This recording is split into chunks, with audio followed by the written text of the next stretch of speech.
Hi అండి. అందరికీ నమస్తే. ఈరోజు మన వీడియోలో మంచి గ్రేవీతోటి చాలా టేస్టీగా ఉండే పన్నీర్ మసాలా కర్రీని ఎలా ప్రిపేర్ చేసుకోవాలో ఈ వీడియోలో చూసేద్దాం.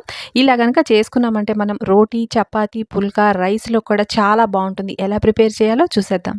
ముందుగా ఒక మిక్సీ జార్ తీసుకొని 2 మీడియం సైజు ఉల్లిపాయలు కట్ చేసుకొని వేసుకొని 20 వరకు జీడిపప్పు, 1 టీ స్పూన్ సోంపు, 1 టీ స్పూన్ జీలకర్ర, కొద్దిగా ఉప్పు, కొద్దిగా పసుపు, 1 టీ స్పూన్ కారము, 1 టీ స్పూన్ ధనియాల పొడి, half teaspoon garam masala వాటిని యాడ్ చేసి మెత్తగా పేస్ట్ చేసుకొని పక్కన పెట్టేసుకోండి.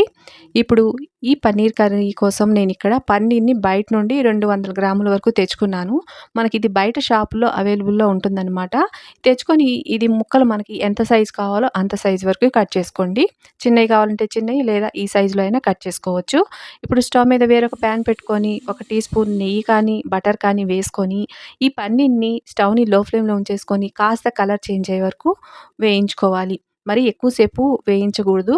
కాసేపు అంటే ఒక నిమిషం పాటు మనం స్టవ్‌ని లో ఫ్లేమ్‌లో పెట్టుకొని కాస్త కలర్ చేంజ్ అయ్యే వరకు వేయించుకుంటే సరిపోతుంది. చివర్లో 4 పచ్చిమిర్చిని కూడా వేసుకొని వేయించుకొని మొత్తం ఒక ప్లేట్‌లోకి తీసేసుకోండి. ఇదే ప్యాన్‌లోకి 2 టేబుల్ స్పూన్ల వరకు ఆయిల్‌ని వేడి చేసుకున్న తర్వాత ఒక 2 వరకు యాలకులు, కొద్దిగా చెక్క, 2 లవంగాలు కూడా వేసేసుకొని సన్నగా కట్ చేసుకున్న ఒక ఉల్లిపాయను కూడా వేసుకొని ఇవి బాగా వేగిన తర్వాత ఇప్పుడు ఒక టీ స్పూన్ వరకు అల్లం వెల్లుల్లి పేస్ట్‌ని వేసుకోండి.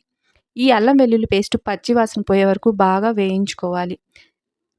ఇలా వేగిన తర్వాత మనం పేస్ట్ చేసి పెట్టుకున్న మసాలాను వేసుకొని, మన తగినంత కారం వేసుకోవాలి. అలాగే ఒక టీ స్పూన్ కసూరి మేతి కూడా వేసుకొని, కొద్దిగా సాల్ట్ కూడా వేసుకోండి. వేసుకొని ఇది మొత్తం గ్రేవీ కాస్త బాగా ఈ ఆయిల్‌లో వేగి మనకి చిక్కగా అయ్యే వరకు ఫ్రై చేసుకోవాలి. కొద్దిగా వాటర్‌ని యాడ్ చేసుకోండి. గట్టిగా ఉందనుకుంటే కొంచెం వాటర్‌ని యాడ్ చేసుకుంటే మనకి ఈ విధంగా వచ్చేస్తుందనమాట. 2 నిమిషాలు బాగా గ్రేవీ చిక్కబడిన తర్వాత ఆయిల్ అనేది పైకొస్తుంది. అప్పుడు మనం వేయించుకున్న పన్నీర్‌ని వేసేసుకొని ఒక నిమిషం పాటు బాగా ఉడికించుకొని తీసేసుకోండి. మీ దగ్గర క్రీమ్ అనేది ఉంటే ఇలాగ పైన వేసుకొని బటర్ కానీ, క్రీమ్ కానీ వేసుకుంటే ఈ పన్నీర్ కర్రీలో చాలా బావుంటుంది. ఇది రోటీలో కానీ, చపాతీలోకి, రైస్‌లోకి చాలా బావుంటుంది. నచ్చిందా వీడియో? అయితే తప్పకుండా లైక్ చేయండి, షేర్ చేయండి. మన ఛానల్‌ని సబ్స్క్రైబ్ చేసుకోండి. Thanks for watching.